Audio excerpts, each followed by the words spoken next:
A reading from the book of Exodus. The Lord said to Moses, "Why are you crying out to me? Tell the Israelites to go forward. And you, lift up your staff, and with hand outstretched over the sea, split the sea in two, that the Israelites may pass through it on dry land.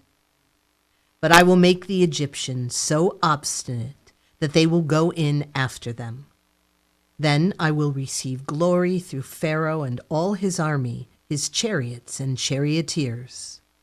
The Egyptians shall know that I am the Lord, when I receive glory through Pharaoh and his chariots and charioteers."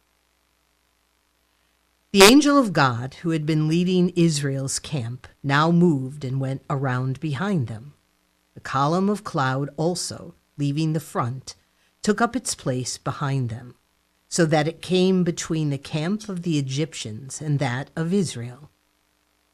But the cloud now became dark, and thus the night passed without the rival camps coming any closer together all night long. Then Moses stretched out his hand over the sea, and the Lord swept the sea with a strong east wind throughout the night, and so turned it into dry land. When the water was thus divided, the Israelites marched into the midst of the sea on dry land, with the water like a wall to their right and to their left. The Egyptians followed in pursuit. All Pharaoh's horses and chariots and charioteers went after them right into the midst of the sea.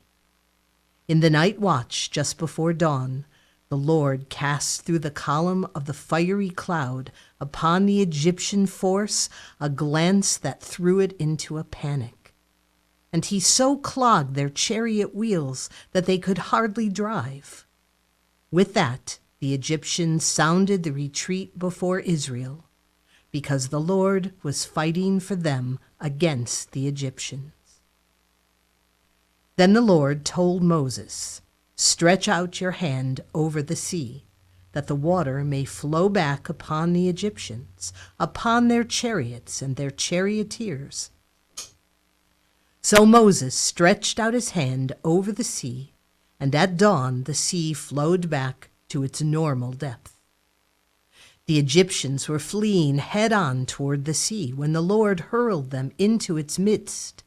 As the water flowed back, it covered the chariots and the charioteers of Pharaoh's whole army, which had followed the Israelites into the sea.